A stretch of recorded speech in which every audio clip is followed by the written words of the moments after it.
और वो ये है कि हमारे national security adviser Moeed Yusuf साहब का विज़िट टू यूके कैंसिल हो गया।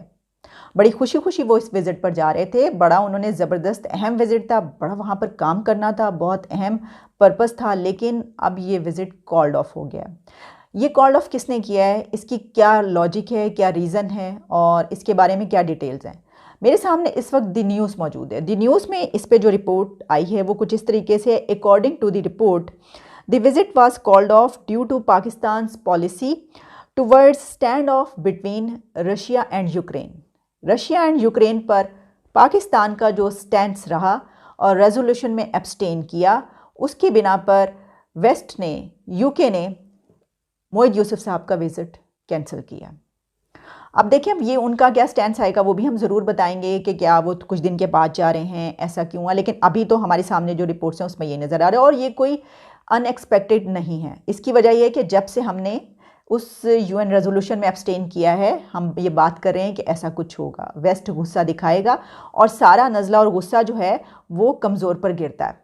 क्योंकि एब्सटेन करने वाले तो 35 कंट्रीज़ हैं, लेकिन उसमें कुछ कंट्रीज़ बहुत स्ट्रॉन्ग हैं, जिनकी इकॉनमी स्ट्रॉन्ग है, जो अपने कदमों पर खड़े हैं, जिनसे उनके एग्रीमेंट्स हैं, जिनके उनसे बिलियंस डॉलर्स की ट्रेड होती है। One of those countries is India. India किसी उनसे बहुत बड़े बड़े एग्रीमेंट्स हैं उनके साथ। तो हो सकता है कि वो चाइना और इंडिया के साथ वो सलूक ना कर पाएँ जो वो हमारे साथ कर रहे हैं। इसकी वजह ये कि देखें, वो ये कह रहे हैं कि हमारी बिल्ली हम ही को म्याऊं, यानी कि हमने ही दूध पिला पिला के जो है बड़ा किया और हम ही को म्याऊं म्याऊं। हो सकता है कि वो ऐसा सोच रही हैं। इसकी वजह क्या है कि अभी तक तो हम वेस्ट पे डिपेंड कर रहे थे ना, फिर अचानक से हमने अपना किबला व काबा तब्दील कर लिया। हमने कहा नहीं, अब तो हम किसी और तरफ जा रहे हैं, हमारा अब आपके साथ नहीं बनता भाई, कोई ये जो है ये दोस्ती ख़त्म, ये रिश्ता जो है ये चलने वाला नहीं है। तो हमने अपना मुंह किसी और तरफ कर लिया, हमारा टेल्ट, हमारा झुकाव किसी और तरफ हो गया। तो फिर उन्होंने कहा कि अच्छा ठीक है ऐसा है, तो फिर वो भी सीधे हो गए और उन्होंने कहा कि मैंने आपको ये बताया इससे पहले, अमेरिकन सेनेट कमेटी में जो डिस्कशन हुई है, जो सवालात उठे हैं, जो आवाज़ें उठी हैं पाकिस्तान के लिए, मैंने आपको बताया था कि ये तक कहा गया कि भाई किसी ने उनको फ़ोन करके नहीं कहा कि वो क्यों हमारी तरफ आएँ और ऐसा करें, लेकिन फ़ोन तक नहीं किया गया।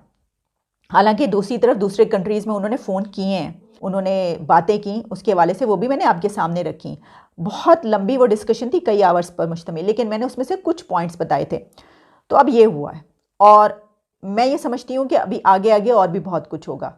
क्योंकि देखें, जब हम कहते हैं एब्सोल्युटली नॉट, तो क्योंकि वो कोल्ड शोल्डर दे रहे थे, ये बात भी अपनी जगह पर मौजूद है, तो हमने कहा ठीक है, अगर ऐसा है तो फिर हम अपना किबला काबा ही तब्दील कर लेते हैं। हमने कहा कि ठीक है जी, ओके। तो फिर उन्होंने कहा ओके। तो अब ये सिचुएशन है और मेरा ख्याल है कि अभी इस पे दबाव जो है वो बढ़ता जाएगा। इसकी वजह ये कि सिर्फ यही नहीं हुआ, मैं आपको ये बताना चाहती हूँ कि इसके साथ साथ EU एम्बेसडर्स इन इस्लामाबाद, उन्होंने एक रीजॉइंडर इशू किया है, the policy through a joint press statement, जिसमें यही बात उन्होंने कही और जो इससे पहले उन्होंने कही थी। लेकिन इस मरतबा foreign office spokes person Asim Iftikhar साहब ने इसको अनडिप्लोमेटिक एंड अनएक्सेप्टेबल कहा है। उन्होंने कहा है कि ये जो प्रेस स्टेटमेंट है ये अनडिप्लोमेटिक है, अनएक्सेप्टेबल है, हमें नहीं एक्सेप्टेबल ये। इससे पहले उन्होंने चंद घंटे पहले उस रेजोल्यूशन से इसी तरह का प्रेशर डालने की कोशिश की थी। तो कॉल वो नहीं कर रहे, वो EU के एम्बेसडर से प्रेशराइज करने की कोशिश कर रहे हैं। इसकी वजह ये है कि उन्होंने कहा है कि वो जो एक इतना बड़ा हमने इशू बनाया कॉल का, तो वो उसके ऊपर अभी तक वो उसी पर हैं, स्टक हैं, वो सब कुछ जानते हैं कि क्या क्या यहाँ पर होता रहा है। ये सिचुएशन है। देखिए ना, ये एक अच्छा नहीं हो गया कि विजिट एक कैंसिल किया उन्होंने, FATF में ग्रे से उठा के ब्लैक में नहीं डाल दिया।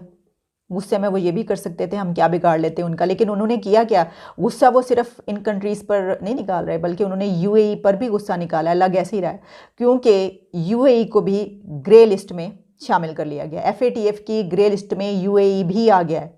तो अब तो बहुत से पाकिस्तानी बड़े खुश होंगे, लोग बड़े खुश होंगे, ये कहेंगे कि देखें आप तो ऐसी ही बातें बनाते हैं, UAE कितना तरक्की याफ्ता, क्या क्या आप उनकी तारीफ़ें नहीं करते थकते थे, वो भी हमारे साथ UAE में आ गए। तो देखिए कितनी, ये तो फिर खुशी की बात है कि चले हम अकेले नहीं रहे। हम तो पहले खुश हो रहे थे कि शुक्र है कि हम ब्लैक लिस्ट में नहीं गए, हम ग्रे लिस्ट में ही हैं, ये क्या कम बात है। तो अब तो एक बड़ा मुस्लिम कंट्री, यानी कि जो बड़ी एक इस वक्त ज़बरदस्त लाइफस्टाइल के लिए मशहूर है, वो भी इस ग्रे लिस्ट में शामिल हो गया हमारे साथ। अच्छा, अगर आप वो लिस्ट उठा के देखें ना, जो ग्रे लिस्ट में है,